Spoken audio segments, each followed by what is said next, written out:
Relations are exactly what they sound like.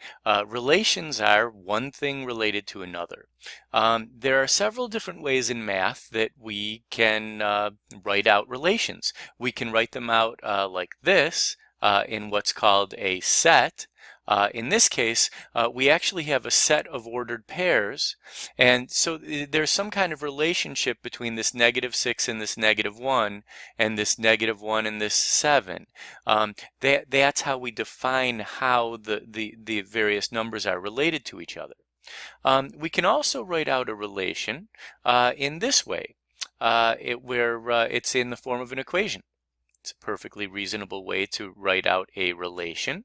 Again, there's some relationship between all the numbers that you could replace x with and what you get for y if you calculate the right-hand side.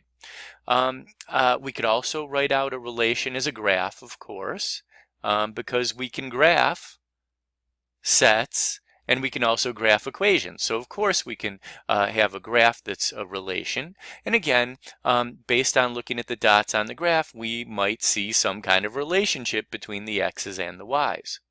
In the book and sometimes on the internet, you might see this as yet another way of writing out relations. This one is used typically less in math, but it's used to sort of illustrate for students how numbers, how the x's are related to the y's. Also, as long as I'm here, we have labeled all the x's as the domain and we've labeled all the y's as the range. And as long as it says it there, I'm going to point out to you that all the x values in a relationship are known as the domain, and all the y values in the relationship are known as the range. Those are definitions that I'll expect you to know. Okay, now you'll notice that this says relations and functions. So all I've done is described a bunch of relations to you.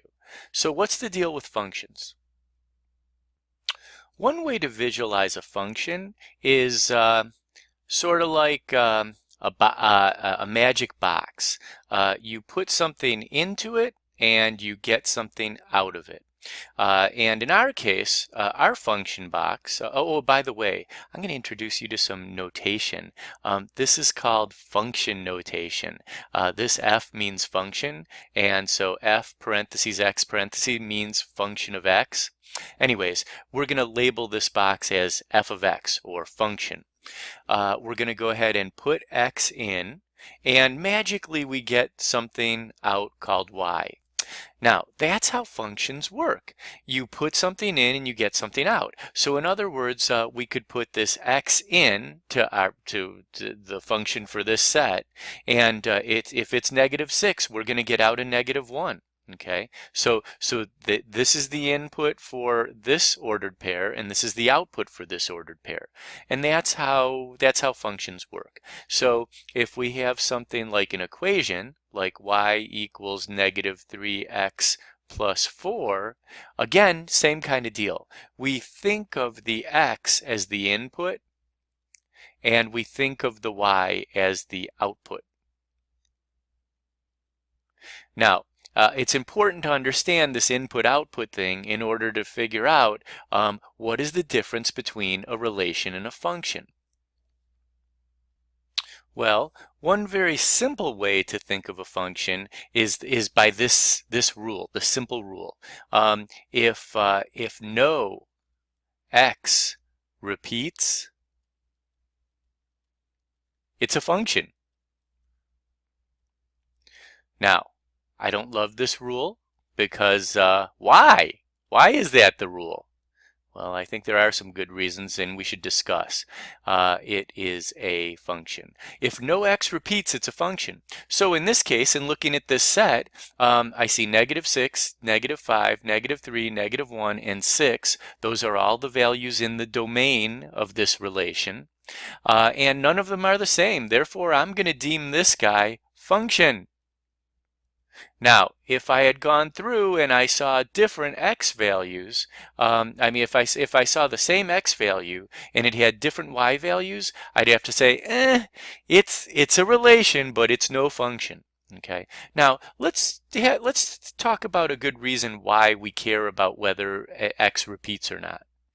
Fortunately, I have a real-world example of something that operates just like a function. And by the way, many things do, and that's why we study this in math class. This vending machine. This vending machine, you put stuff in, like over here. You tell it which item from the vending machine you want, and then after you put your money in and you press these buttons, you get something out over here. So we'll forget about the money for now. But the main thing is you have to say which one of these items you want. And when you do, you get the corresponding item out, right? Input, output. Well, I want to point out something here. In this particular arrangement, in the middle here, there is a green apple. And over here, there are some peanut M&Ms. Now, I got to tell you, I have a hankering for a peanut M&M. Well, there's only one little problem. See, it turns out that in this vending machine doesn't operate like a function. It operates like a relation.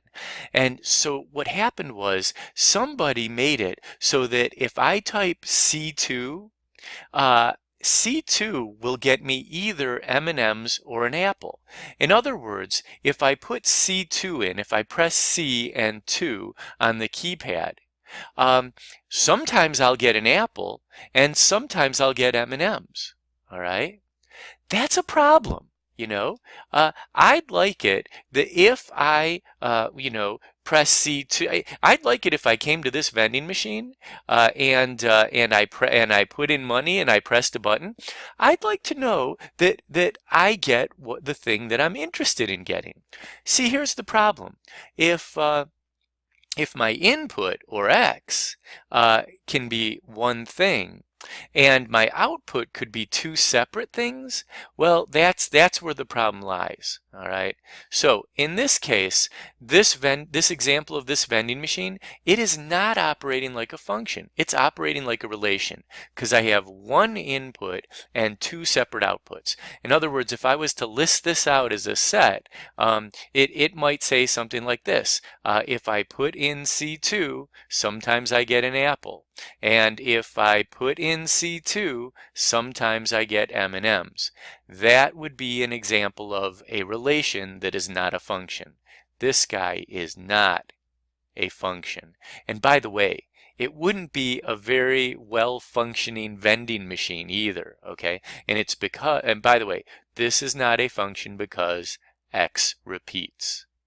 X repeats. Remember the last thing that I said is if X repeats, then it's not a function. All right. Now, but there's plenty of examples in life where we have things that are a perfectly good function. Now, before I leave my perfectly good example, I want to point something out to you. Notice that I have peanut M&Ms over here, and I have peanut M&Ms over here in two separate places. Well, it's entirely reasonable that if I punch something over here, I could have two. If I have these two guys over here, it's entirely reasonable that I could put something in here, let's call it D6, okay? And D6, it's entirely possible that that could get me peanut M&Ms. But it's also possible that maybe I could put in B4, and that also gets me peanut M&Ms. So I hope you see where I'm going here. I get the M&Ms no matter what, whether I put D6 or B4. That is still considered a function. Okay, it's still a relation, but it's a special kind of relation called a function. Because here, well, let's take a look at it in set form. So in set form, what we'd be saying is if I press D6, sometimes I get M&M, or I always get M&M, sorry. If I press B4, I get M&Ms. You'll notice here that my X's, you'll notice here that my X's are not repeating. X does not repeat, okay? And for that reason, this guy, even though Y does repeat, this guy is still considered a function. So you don't have to have repeating Y's, but since X does repeat, this guy is a legitimate function. okay, at least with the information that we've seen so far. Now, I told you that relations come in different forms, like they could be in this table form, which, by the way, is the same exact thing as this set. It's just I've written it in a different way. If I wrote parentheses 2 comma negative 2, parentheses negative 1 comma negative 1, if I wrote this guy out like this, they'd be the same thing. Anyways, let's take a look at this table. I've got in this table 2 seems to be repeated for x. Sometimes I put in a 2 and I get out negative 2. Sometimes I put in a 2 and I get out positive 2. Well, unfortunately, because x repeats in this table, we're going to go ahead and say that this guy must not be a function. It's still a relation, but it's not a function. Okay, function is something where you only have one x value, and the x value does not have two separate y values associated with it. Now, let's take a look at this graph. The graph is another way to represent a relation, and let's see if there's a way that we can figure out whether the graph is a function or not. Take a look at the dots on this graph. If I look at this dot over here, this guy, and I look at this guy over here, I know that they have x and y coordinates. The x coordinate of this guy is x equals 1, and over here we get 2, 3, 4. This is x equals 4. So I don't have to worry about those two guys. Those have different x values. And this has a different x value, and this has a different x value, and this has a different x value, and this has a different x value. Uh-oh, there's a little problem here. What I see is that these two guys right here, they have the same x value. There's two dots that have the same x value and different y values. Unfortunately, because of that disqualifies this guy as a function, so this graph is not a function. Now, we have a special rule for graphs that makes it a little bit easier to determine whether or not they're functions. And that little rule that we have, it's actually a test. It's called the vertical line test. With the vertical line test, I just went and put a purple line through those two dots. With the vertical line test, if you can place a vertical line anywhere on a graph, and by the way, this big block is not called a graph. The x and y and all the squares, that's called the coordinate plane. The graph here are these dots. That's what a graph is, the points that you put in the coordinate plane. And if you can take a line and draw a vertical line and draw it through a graph, if you touch 2 points, it's not a function. If you only touch 1 point anywhere on the graph, then what you have is a function. Let's take a look and see if I can move this line. Sorry folks, I just realized that I could not move that line. So instead I'm going to use this handy dandy ruler.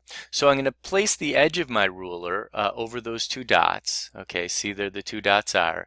And one thing that I can do is if I have a straight edge like this ruler, I can just run this ruler back and forth across my graph, and if anywhere on the graph I cross 2 points, then the graph is not a function.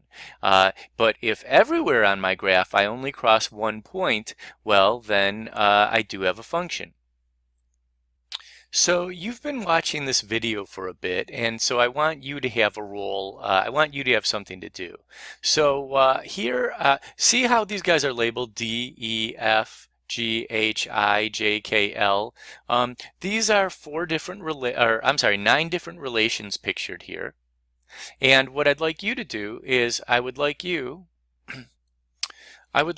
to identify which of these guys is a function and which is not a function. They're all relations.